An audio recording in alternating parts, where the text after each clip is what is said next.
para despedirnos, ¿qué te parece que hablamos, antes de que cualquier cosa pase, que hablamos sobre esta debilidad de la que se ha dado cuenta precisamente el Partido Demócrata, que existe en estos momentos, debilidad política, debido a una serie de situaciones, desde la guerra en Ucrania, la inflación, las serias problemáticas que han ocurrido en declaraciones en las que se ha visto también una especie de debilidad física, y lo digo con mucho respeto, del presidente Biden, de cómo ha sido utilizado también por los medios de comunicación tradicionales para el golpeteo, ha sido utilizado para golpetear también al presidente López Obrador, ya lo mencionabas, que en el Universal decían, ay, bueno, pues AMLO llega con un Biden debilitado. Bueno, tú nos hablabas incluso de cómo es que es posible que se vaya a buscar otro candidato para que sea su sucesor, que no haya incluso una reelección. Y diste un nombre fundamental, un nombre que a mí me llamó mucho la atención, el actual gobernador de Illinois, J.B. Pritzker, un personaje que le ha cerrado la boca a muchas personas. Muchos de nosotros, yo viví en Illinois mucho tiempo, yo estuve ahí en Chicago, cuando él buscaba la gubernatura, arrebatarle de hecho al pasado gobernador republicano la gubernatura, pues mi esposa y yo decíamos eso, híjole, pues sí, este cuate representa a los demócratas, pero es igual, es otro de lo mismo, otro millonario, que tiene muchas influencias, otro Trumpcito, pero que dice ser liberal, y nos ha cerrado la boca a todos, ha tenido una serie de políticas de justicia social ahí en Illinois, ha resultado ser pues un político pues muy distinto a lo que pensábamos iba a ser. ¿Qué nos puedes decir sobre esto, querido Jaime?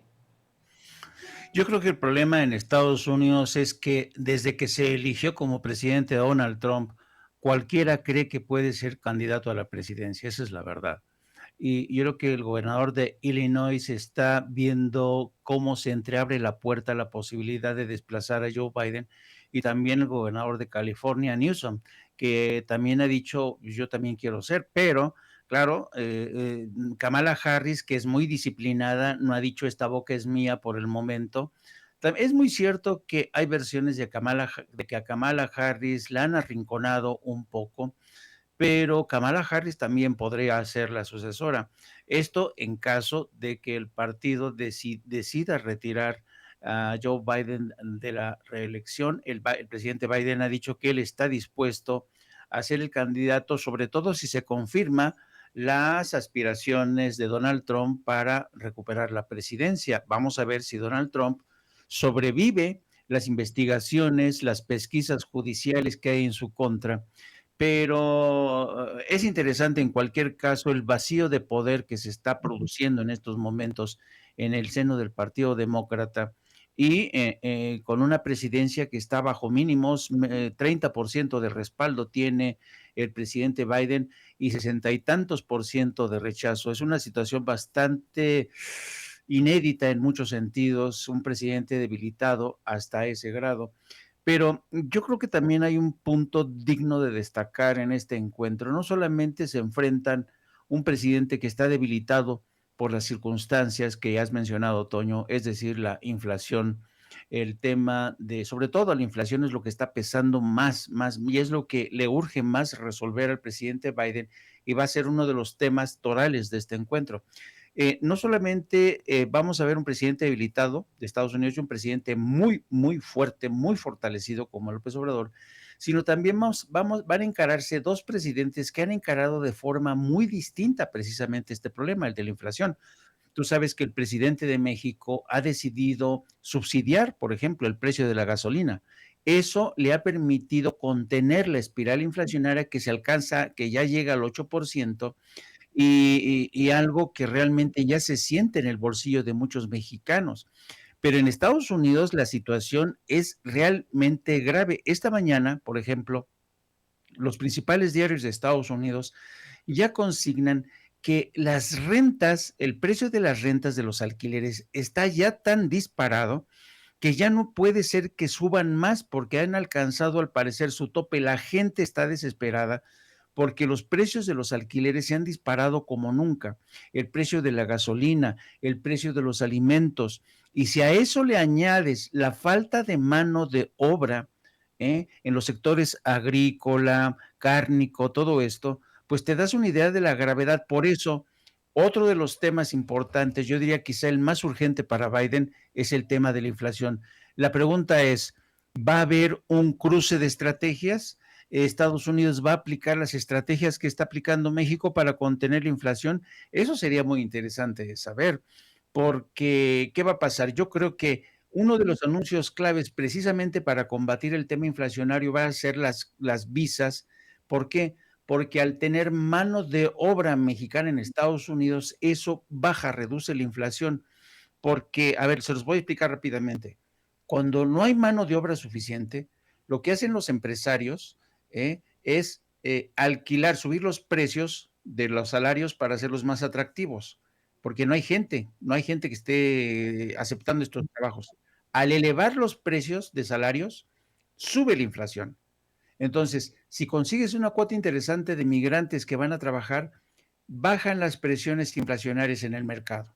Así es que uno de los grandes anuncios claves va a ser este tema de las visas, que van a incidir, esperemos, en el corto plazo, en la reducción de la espiral inflacionaria. Y otro de los temas va a ser la relocalización de las cadenas de suministro, que después de la pandemia se demostró que es mejor tener cadenas de producción en una misma región, es decir, en el mismo hemisferio, antes que llevarse, por ejemplo, las cadenas de producción a China, como ha hecho Apple, como ha hecho Walmart, como ha hecho mucha gente.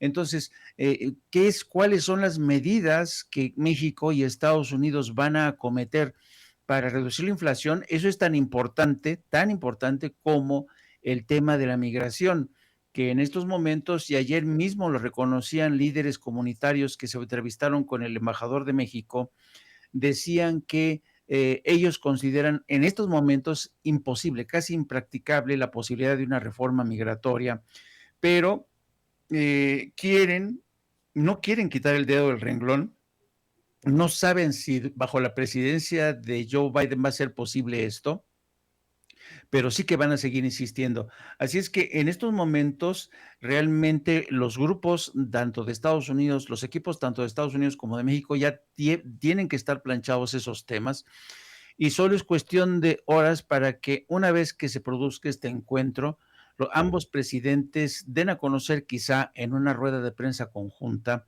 o mediante un comunicado cuáles son los alcances de estos acuerdos pactados entre los dos países. Así es que sí está el tema de la sombra de la sucesión que persigue a Joe Biden, la revuelta al interior del Partido Demócrata, pero eso no tendría que ser un obstáculo para alcanzar acuerdos de principio que por lo menos sofoquen estas urgencias, esta espiral inflacionaria que está realmente matando políticamente a Joe Biden. La inflación es la que está cayendo como un mazo sobre la popularidad de Joe Biden y por eso la urgencia de acordar algo con México. La pregunta es, ¿escuchará Biden los consejos del presidente de México? Porque le dirá, mire, yo lo he resuelto así, presidente Biden, yo he decidido destinar parte de mi presupuesto para subsidiar el precio de la gasolina. ¿Usted está dispuesto a subsidiar a las compañías privadas como Chevron, como Exxon, como les va a dar dinero para que bajen el precio de la gasolina? Es una gran pregunta. Y esa es otra de las ventajas que tienen el hecho de que el Estado controle el mercado energético. Porque yo ya quiero pensar, imagínate aquí, Toño, si en México los dueños del mercado energético fueran Exxon, ESO, Mobil Oil, y que el gobierno mexicano les tuviera que subsidiar para bajar el precio de la gasolina. Otra cosa es cuando Pemex produce esa gasolina y el gobierno de México subsidia a Pemex para reducir el precio de la gasolina.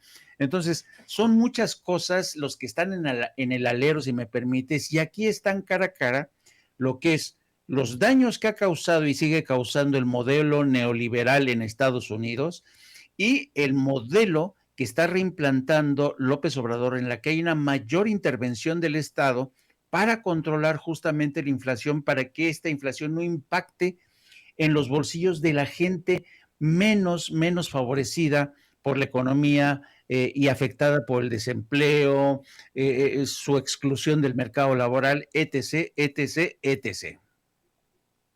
Es correcto, es correcto. Creo que se suman una serie de situaciones al panorama que tiene el presidente Joe Biden, y creo que esto que planteas sobre cómo es que hay una detención absoluta de precios por parte de las compañías petroleras, pues exhibe en todo caso el fracaso del neoliberalismo. Creo que hay que plantearlo de esa forma, ¿no? Ese fracaso del neoliberalismo generalmente se busca plantear la idea de que Estados Unidos es una nación neoliberal por excelencia. No se fundó bajo esos principios y fundamentos. Eso ha sido determinado simple y sencillamente por sus gobiernos, pero hasta ahí con eso. Querido Jaime, ¿por qué no nos compartes tus redes sociales? Ha sido una plática fantástica, muy interesante la que tuvimos contigo. Ah, miren, me está, corte,